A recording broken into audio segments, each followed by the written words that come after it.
Masechet Eruvin, Daf Sadi Zayin. We're on the Mishnah at the bottom of Sadi Zayin. We're going to study Sadi Chet today. Okay, so we started the Perek talking about if someone finds tefillin on Shabbat and you want to protect the tefillin, and so we will use leniencies in order to bring them inside. This is a similar case, also trying to protect something that is kadosh. So here's the case in the Mishnah. היה קורא בספר על האסקופה, ונתגלגל הספר מידו, גוללו אצלו. You're sitting on your stoop. Here's a picture. Here is a better picture. You're sitting on your stoop and you're reading a scroll. The word sefer does not mean book, but rather scroll, because books were not used yet, were not invented yet. And so as you're reading it, it falls, and you're holding on to one edge, but the other edge falls into the street. And so this is disrespectful. You don't want to leave it like that. On the other hand, there could be an issue of carrying by rolling it up, from carrying from one domain to the other. And so the Mishnah begins saying it's permitted. You can bring it in. Part of the reason is that we saw a principle that you're only liable to transferring if you transfer an entire thing from one domain to the other. But here, you're still holding on to one end of it. So, you're not transferring the entirety from one domain to the other. So therefore, technically, it's okay. Now, a variation of the case. In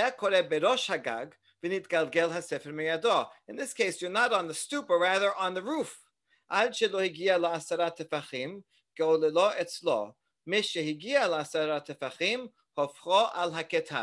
you're on the roof, then it depends. If it fell, and if you're holding on to the top of it, and the bottom of it did not reach within 10 tefachim of the floor, in other words, it's still high up above the street, then you can pick it up, because we saw that the street is considered from the floor to 10 tefachim. That's the Reshut Harabim. Above that is a different domain. So therefore, it never entered the domain of the public, and so therefore, you're not transferring by rolling it up.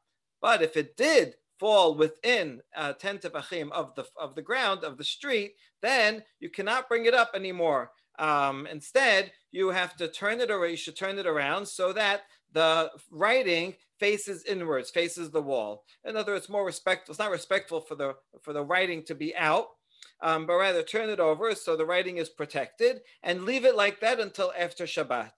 And then after Shabbat, you can roll it up. What's the difference between the first case and the second case? That on the stoop, you do bring it in, even though it looks like in this case, it does go to the floor. And the second case on the roof, that you don't. We'll see, the Talmud we'll talk about it, but one possibility is perhaps the stoop is considered something in between. On the roof is Reshut Yachid, that's your area, right? Maybe on the stoop is a in between type of reshut, so it's not transferring quite as much. Something like that. All right, that's something we have to think about and try to wonder. Okay, what is the guy doing learning on the roof in the first place? Okay, well, maybe it's just a nice day, but it does remind me when I was in yeshiva in Israel, sometimes we had guard duty. And, so yeshivat hesder. And so when we had guard duty, you have to go on in the guard tower on the roof. But it's boring. I mean, there's nobody around. So we would take our books and we would learn on the roof. So that's what this reminds me of. Sometimes it was on Shabbat too.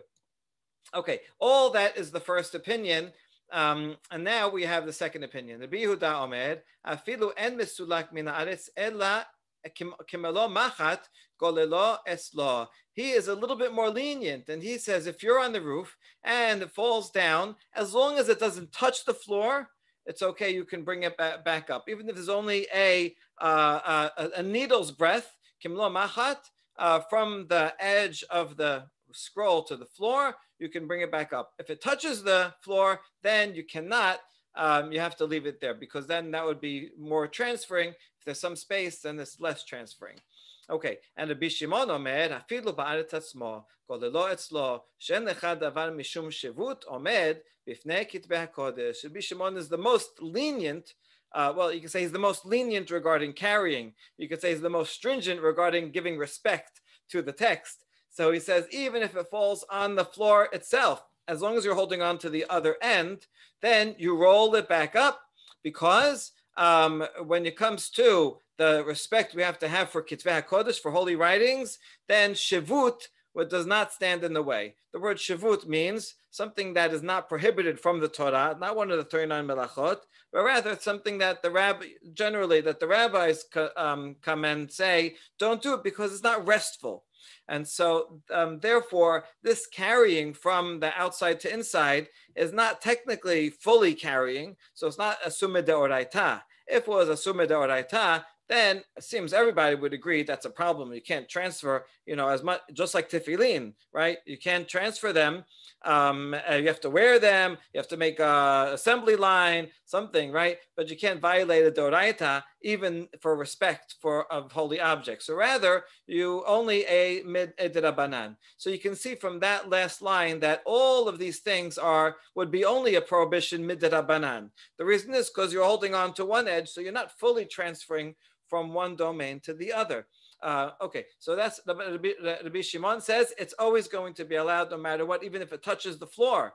All the other opinions are saying, well, some of these cases are too similar to full-fledged carrying, and you might come to then carry if you permit these actions. Okay, so those are the three opinions, and now let's see how the Talmud dissects them.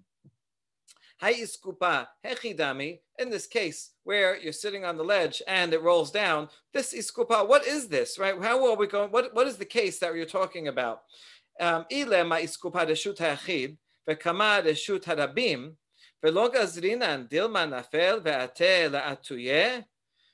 the question is, if this is a reshut hayachid, in other words, let's say this was high up off the ground or had a fence in it, a porch of some kind, and the street that I'm in front of is, let's say, a major street as a Shuta Rabim. In that case, if I would just pick up something up here and put it here, that would be transferring midoraita. Now, in this case, you wouldn't be doraita because I'm holding on to one edge. So that would not be a problem. But still, we should prohibit this because of a gezerah. If I permit this, then you know what's going to happen next time. The whole thing will fall. And I'm going to say, oh, remember last time I was able to roll it back in? Okay, so now too, I can just pick it up and carry it inside. So if that's the case, then shouldn't we make a gezerah? That's the question. And we answer, Maneh Rabbi Shimon hi da'amar kol davar shu mishum shivut eno omed bifnei kitvei hakodesh. It must be that the Tanakama, right, who said that you can roll it up, is actually the same opinion as the last, Rabbi Shimon. Rabbi Shimon made a general rule that we do not consider any derabanan rules, any shivut. We don't make any gezerot when it comes to protecting the holy objects. It's true, there might be a problem that next time someone will forget and they're going to think it's allowed, and that is a consideration. But when it comes to, but right now, look at this thing's on the floor. This Torah scroll's on the floor. So we gotta pick it up, and therefore it's okay. All right, so this is answer. We're going to see several answers. Answer number one is the Tanakama is Rabbi Shimon, and that's why he permits and doesn't worry about the gezerah. Okay, we're going to ask about this. Ema sefa. Rabbi Yehuda Omer afilu en mesulak minaris ela melo hachut golelo etzlo. So Rabbi Yehuda argued and said, no, if it touches the floor from a roof, then you cannot. Otherwise, it's okay. Rabbi Shimon Omer afilu ba'aret asma golelo etzlo. If it falls from a roof and you're holding on to one edge, even if it goes onto the ground, it's permitted. Okay, that's the rest of the Mishnah. So what's the problem? So that's the problem. How are you going to look at the whole Mishnah? You're telling me that the first clause regarding the stoop is Rabbi Shimon, and then it talks about the case of a roof, right? And then it quotes Rabbi Yehuda, and then this goes back to Rabbi Shimon. So this is strange that it should quote Rabbi Shimon anonymously, and then quote someone else, and then go back to quoting Rabbi Shimon, right? That's an unusual structure for the Mishnah. That's the question. The answer is, it may be unusual, but it's not impossible. And so, Amar Rabbi Yehuda, in Yeshav Sefer Rabbi Shimon, Mesiata Rabbi Yehuda, that is in fact the way it is. Okay, good. So that's answer number one. And now, second answer. Rabba Amar Hacha Be'iskupa Hanidreset Askinan. Umishum bizyon kitbe hakodesh sharu rabanan. He would say, even if it's your own threshold, and maybe it's even a reshut hayachid, the problem is it's a spot where everybody walks there. Right? You're coming. Let's say it's right here. You're going to leave it here, and now people are going to walk in and walk out. They're going to step over it. They're going to step on it, and so this is particularly disgraceful. And so therefore, the rabbis, although in the usual case they might make a gezerah that you might come to carry it. In this case, they did not make a gezerah because it's a public air. It's a threshold that everybody walks on. So that's why it's permitted in such a case. In other words, even Rabbi Yehuda. So this gives us an answer to the other question I mentioned before. What's the difference between the stoop and the roof? Right? How come in the stoop you're allowed to bring it in even if it seems to touches the floor? But in this case, when it falls from the roof, if it's within 10 tefachim, you can't, or if it touches the floor, according to the Biyudah, you can't. Well, now we understand. The difference is when it falls from the roof, it's falling from up here and it's going down here. Nobody's walking there, right? Whereas on the stoop, that's usually where people walk in and out. And so the stoop, even if it's a shut ha'achid, is going to be more lenient. All right, so that is Rabba's opinion, but he's challenged by his student, Itibeh Abaye. Abaye has a baraita. This baraita is expanding on the Mishnah's first case of the stoop and says, Tochar ba'amot golelo etzlo, chutz ba'amot hofcho ala ketav, v'yamat biskupa nidreset askinan, mali tochar ba'amot, mali chutz ba'amot. Okay, so this baraita says something interesting that kind of makes sense.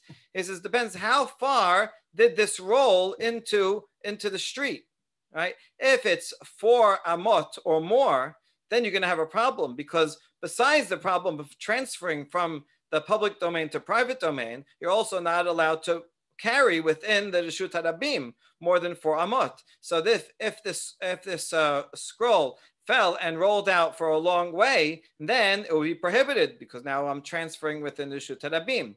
If it's less than that, if it only fell right here and less than 4 amot, then it's permitted, right? Because I'm holding on to this, so I'm not transferring, and I'm not within the Reshut HaRabim, and I'm not transferring from domain to domain. That's what the Braita said. And the question to Rabbah is what's the difference? If it's a place where everybody's walking and they're going to be stepping on this is a terrible disgrace. And so it shouldn't make a difference whether it's more than 4 or less than 4. And rather, we have a third answer. Ela amad Abaye, hacha beiskupa karmelit askinan urshut harabim oberet lefaneha. So rather, as opposed to the first two opinions, this iskupa is not, would not be 10 tefachim high or enclosed, but rather it's a karmelit. This actually, I think, makes the most sense. It seems to be the peshat, right? That's why it's talking about a stoop. A stoop is generally something low. And so a stoop is not a shut hayachid, it's not enclosed, not a shut harabim. Lots of people don't walk on it, it's small. But rather it's an in-between area. And therefore, that's the reason why you would not make a gezerah. Because even if you did come to carry from the street to the stoop, right, you still would only be over midrabanan. And therefore, in this case, where you're holding on to one end, so you're not really violating transferring, it should be, it is permitted, and you don't have to make a gezerah on a case that would only be midrabanan, even if you did carry. Okay, so that is Rabbah.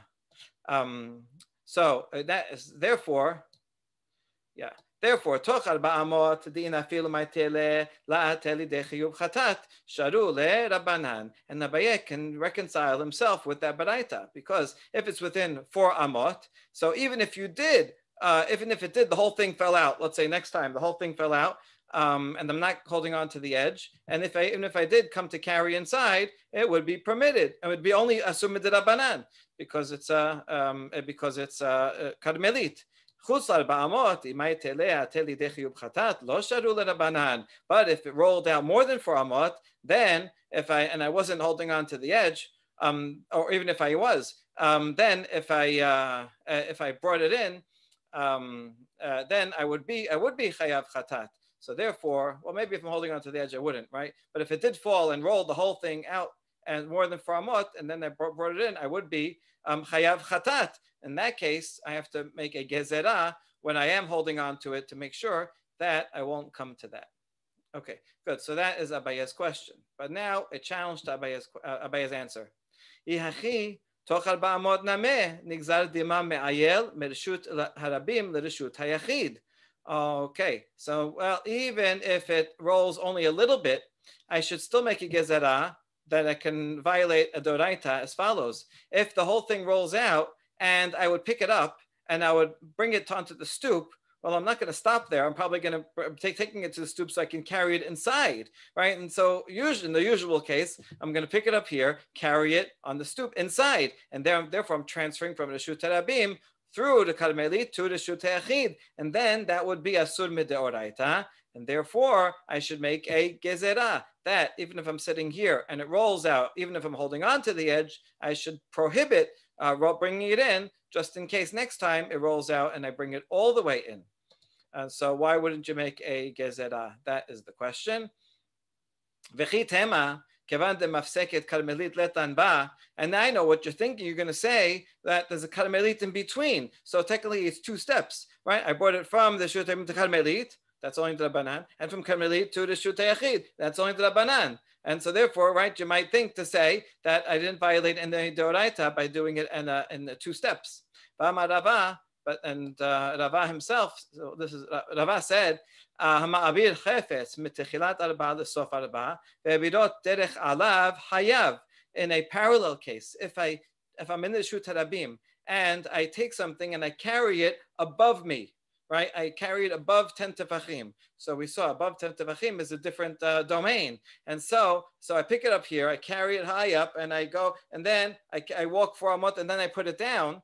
He says still chayav, because it doesn't matter, it doesn't help. The point is you picked it up in the Reshut Harabim, you put it down in the Reshut Harabim 4 amot away. And it doesn't matter if in between, it doesn't matter what happens in between, right? We said chayav. So here too, you should say the same thing. Since I picked it up in the Reshut Harabim, even though I stepped on the stoop first, doesn't matter. We don't look at what happens in the middle. We look at the beginning and the end. And you did transfer from the Reshut Harabim to the Reshut Hayachid. Therefore, that should be chayav, and you should make a gezerah. So you see, Abaye, that's not a good answer. Abaye could respond to that. We're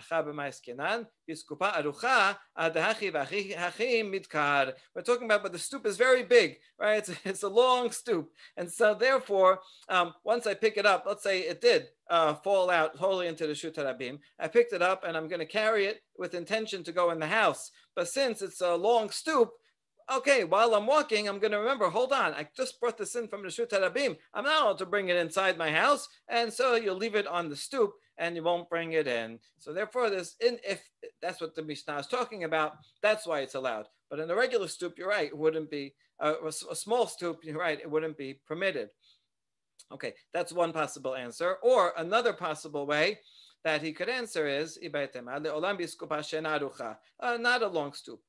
Ustam kitbe hakodesh ayune me'ayen behu umanach lehu. Generally, when you pick up something, a scroll, you don't just pick it up to move it around. You're picking it up so that you can read it. And then you're going to put it back down. And therefore, there's no concern that you're going to pass directly from the Reshut Harabim to the Reshut Hayachid, because you're going to want to read it. And so therefore, I'm going to be out here in the street. I'm going to say, oh, the scroll fell. You're going to pick it up, put it here, right? And then you're going to read it. And so you're going to stop and stand there for a while. And then after you're done, then you'll bring it back inside. And so the stopping and standing there, that constitutes a break. And now it really is 2 steps. I did 1 step, that's only the Rabbanan. Another step, only the Rabbanan. People aren't going to pick it up and then walk straight into the house. Maybe that's why it's okay. Okay. Now, hold on. Who said he's going to start reading it when he gets on the stoop? Maybe he's going to pick it up in the street and read it there, and then he's going to bring it all the way straight into the house. So wouldn't be a good answer. We answer Ben Azayhi. Well, we could still resolve this if we follow Ben Azai. Ben Azai is a general rule that walking is like standing. In other words, even while I'm moving and walking, each step, if I take a picture, right, and freeze it, that person is standing for a second, right? Has both feet on the ground at some point. He's not skipping.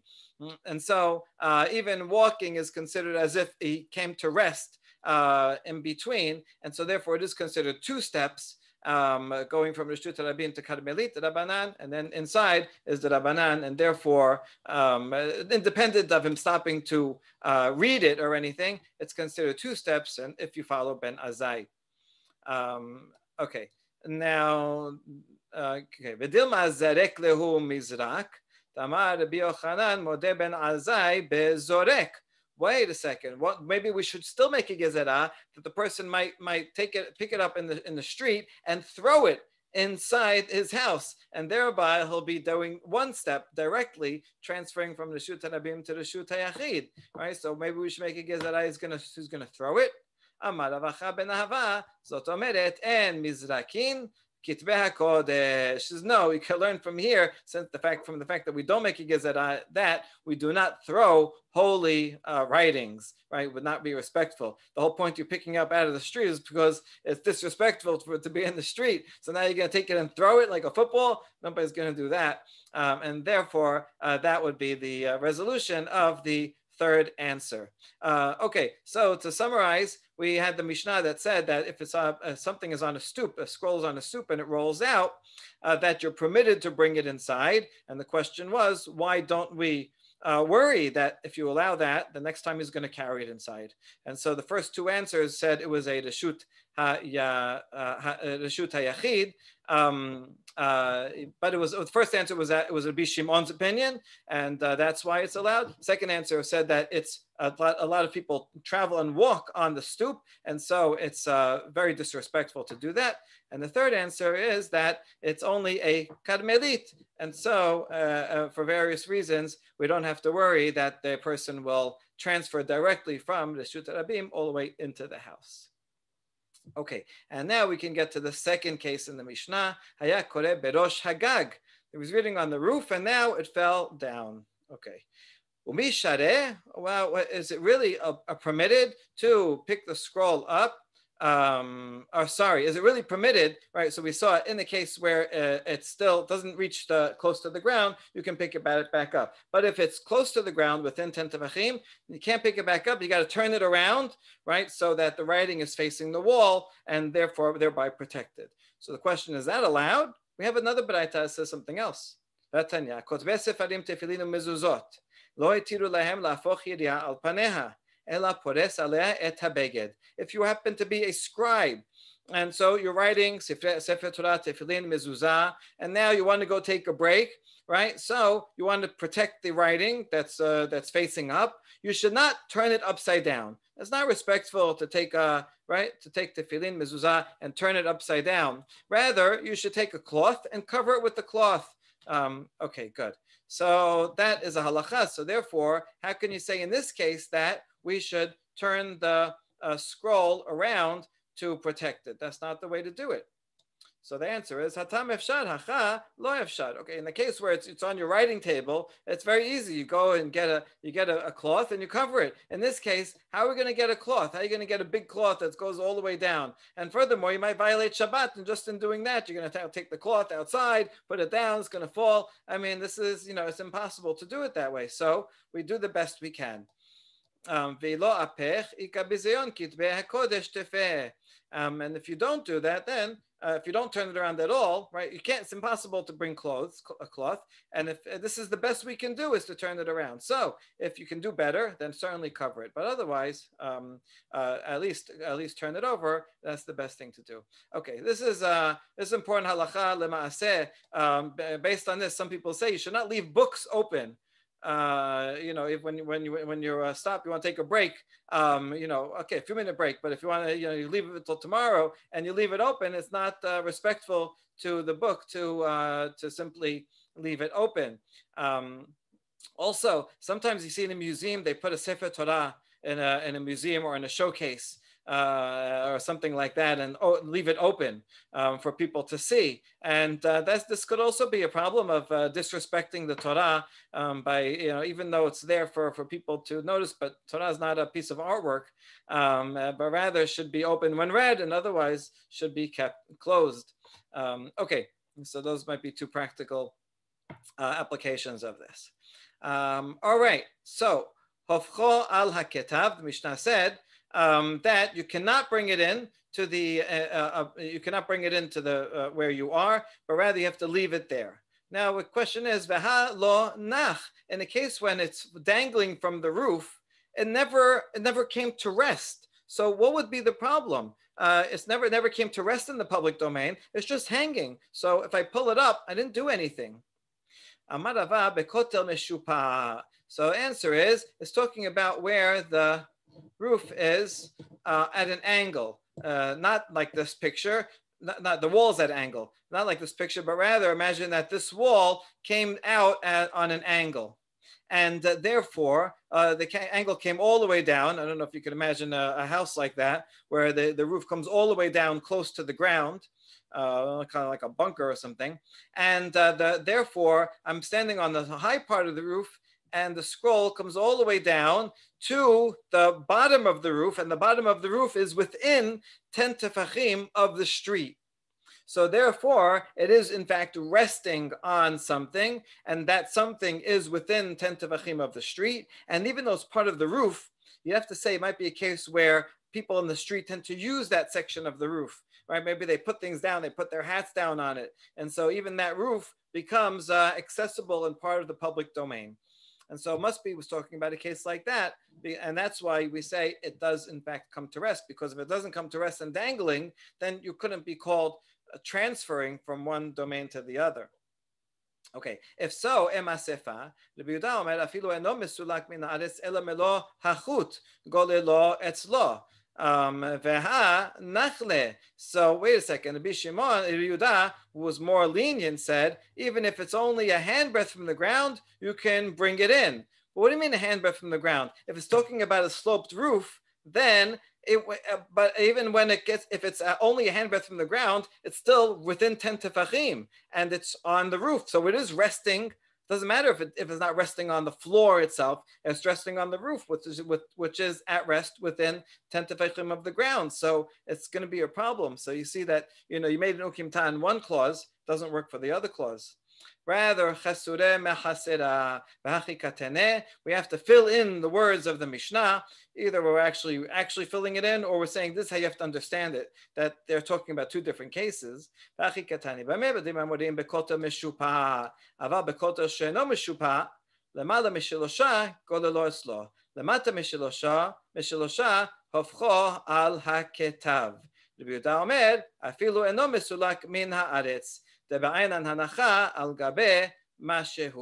So we have to read it as follows. I'm going to go back to the Mishnah to show you how they're reading it into it.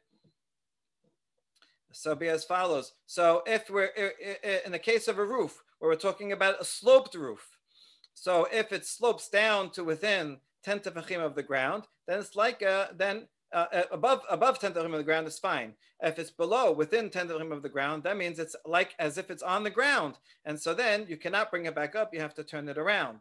When is that true? That's only regarding a sloped roof. Now I'm adding these words in, right? But if it's a not a sloped roof, then it can go all the way down to within 3 tefachim. The Mishnah doesn't say anything about 3 tefachim. The Gemara is adding that in. Why 3 tefachim? Because that's lavud, right? So if it's above 3 tefachim, it's not connected to the ground. Within 3 tefachim, it's lavud. Then that means it's actually resting on the ground, and that would be prohibited. But then we're adding, if it's not a sloped roof, then we get to the opinion of Rabbi Yehuda. If it's not a sloped roof, then as long as it's not touching the floor, it's dangling. It didn't come to rest. And then otherwise, so therefore, if there's any space at all, then you can pick it back up. Okay, and so by adding those words in, we can make sense of the entire Mishnah. Okay, now answer it, right? So that's hacha mechsera. Okay. And by the way, the printed editions has 2 dots here. In other words, some editor saw that it's closer to Biuda and assumed that was a new section, right? But actually, it's part of the answer. It's not a new section. Okay. Question on that. Ve'ela hada amar Rabba toch shelosha rabanan sarich hanacha lema ketanae amarah lishma'ateh. Hold on. Now we have a problem because Rava said that within 3 tefachim, you still need to come to rest, right? That you don't apply lavud when it comes to making something come to rest. So are you going to say that this opinion of the Mishnah depends on that these two Tanaim, and it's only goes according to one of the Tanaim? We don't want to say that. Ela kula Rabbi Yehudahi. So we're just going to revamp the way we read it. Right? When do you have to turn it over? When it's 10 to the ground, when it's slanted walls. Then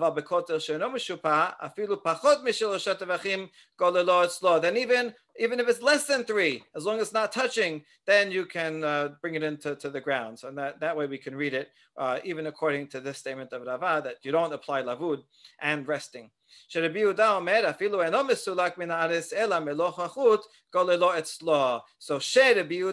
right? So now is a continuation, not a machloket. Because Rabbi Yehuda says that you can bring it up as long as it's not touching the ground. Because that's a general principle. In order to violate transferring from one area domain to the other, has to come to rest. Right. So therefore, if you're playing yo-yo, let's say, right, in your private domain, and the yo-yo, you send it out to the public domain, but it doesn't come to rest anywhere, and you bring it back in, you'd be okay, right? Because you're not transferring. Just make sure you're good at it. Otherwise, you have to leave it there. Okay, very good. So that concludes that Mishnah. And now the next Mishnah talks about a case of a window with a shelf outside and putting things on this shelf. So it gets a similar case to before, where you're in one domain and something extends out into the public domain. What is the status? The Mishnah says, Ziz shelifnei halon notnin alav v'notlin mimenu b'Shabbat. This is a common case. People have windows and they have a fire escape or a ledge outside of it, and they want to use that on Shabbat. And we're talking about it's not enclosed or anything. Obviously, if it was enclosed, then that would be its own domain. But here it's not. And says you can put things on it and bring them inside. Okay, so that's interesting. Let's see why. Hi ziz demapek lehecha. What is the inside? Is reshut ha'achid? How about the outside? What is the status of the outside? Ilema demapek leshut harabim. If it's a reshut harabim outside, we should make a gezerah. Okay, fine. This is an extension of your domain, but aren't you worried that something's going to fall? When something falls, what are you going to do? You're going to go outside and pick it up, and you're going to bring it inside. So we should make a gezerah and not permit it, similar to the gezerah we were going to make in the previous Mishnah. Ella demapek leshut hayachid peshita. Or so, what's the outside? What's the other option? Maybe it's hayachid. Maybe it's your own courtyard, right? You have an enclosed courtyard over here. Well, in that case, of course it's allowed. Why would anybody think? I can carry from my house to my courtyard, right, without a problem. So why would anybody even think that this shelf would be any different, any problem? That would not be a case. It would be a simple case. So what's the answer? In fact, it is a reshut harabim. So how come I don't make a gezerah and worry that something might fall down and then I'm going to carry it inside? Oh, the Mishnah only permits if I put fragile objects there. Why? Because if it's a fragile object, put a glass vase, then if it falls, it'll break anyway. So I'm not going to come to bring it inside. Or probably more likely, if it's a lalik vase, then I'm going to make sure that it's stable and not going to fall because it's fragile. So the answer is it is talking about reshut harabim, but it only applies to fragile objects. I can't just put a basketball out on the ledge because that's going to go out and then they're going to bring it back in. Okay, good. Tanya mehachi, and maybe you think Abaye's, making up this limitation, and it doesn't really say it in the Mishnah, but actually he has a good source. There's a Braita that says the same thing. Ziz shedifnei chalon hayoseh l'shut harabim notnin alav ka'arot vechosot kitoniyot uslochiyot. When you have such a protrusion shelf from the window, you can put on it bowls, cups, small cups, saucers. In other words, all things that are breakable. They didn't have plastic ones then, right? These are all going to be made out of clay. And so that's the usual thing that you put out there, and that's why it is permitted. Baraita continues and says, "Umishtamesh bechol hakotel ad asara hatachtonim." Okay, you can use that entire wall. In other words, let's say I had a shelf or a crevice or anything that went across the entire thing, not just something small. It's okay, right? That's permitted. It's all an extension of the wall, an extension of the Reshut HaYachid, and I can put things in there, anything that's fragile, so I'm not have to worry that it's going to fall off. I'm going to come to carry it. ואם יש זיז אחד למטה ממנו, משתמש בו. ובעליון אין משתמש בו, אלא כנגד החלון. And here's another case. I have a picture of it. Yep. Okay. If I have two ledges, one above and one below, well, then in that case, I can use the one below, but not the one above. So let's see why that is. The one above cannot use, but only the one below. All right, that's the end of the baita. Let's try to figure out why. Hai ziz hechidami idelet be'arba'a mekom paturhu. So the upper ledge, right? We understand across the whole thing. There's no reason not to say that. But the one above the other, if it's a very small ledge that's less than 4 tefachim, well then it's called a makom patur, and the rule is makom patur is not a domain at all, and so something that's not a domain doesn't come to rest. Nothing comes to rest on that, and so in such a case, I'm putting something outside and it's kind of floating there. It's not coming to rest. It's not part of. It can't be part of my reshut ha'yachid. So that's why the top one would be a problem. But that would be a problem independent of whether there was something underneath or something above. So I was not talking about that case. Right? Even if it was that this baraita says, if you have a lower one and upper one, if I have a lower and upper one, I can't use the upper one unless it's next to a window. If it's next to a window, then I can use both the lower one and the upper one. Now, if this whole thing is less than 4, then what's the difference if it's not next to a window or not next to a window, right? If it's less than 4, it's a makom patur. It's not big enough to be significant, and I can't use it. And if it is 4 wide, then why can't I use it anywhere and use the top one too? Amar Abaye, tachton de'it be'arba'a ve'elyon let be'arba'a ve'chalon mashlimato l'arba'a keneged chalon mishtamesh techore chalon hu dehai gisa udehai gisa asur. Okay, so Abaye explains that we're talking about the Braita, talking about a case where the bottom one has 4 tefachim, so the bottom shelf is good by itself. I can put things on there that are fragile, but the upper one is not 4 wide, less than 4 wide. So in that case, if it's not next to the window, if it's over here, not next to the window, less than 4 wide, not big enough. But if it is next to the window, then I take however big this is, let's say it's 3, plus the ledge, the window, the width of the window itself, which will be another 1. And that way, that's fine, because together it makes more than 4. So the part that is in front of the window is fine. The part that's on the side that's less than 3, that would be prohibited. And that's the case that the Baraita is talking about, which I am allowed to use. Okay, so that concludes this Mishnah. And so we saw, right, these 2 cases of things that are, I'm in one to shoot, but something is extending out into the other to shoot. And what they have in common is, when do I make a gezerah that I'm going to come to carry, or when I'm not going to come to carry? Okay, next Mishnah we'll leave till tomorrow, because that discussion will be on the next stuff. Baruch Adonai Olam, amen v'amen. Shabbat.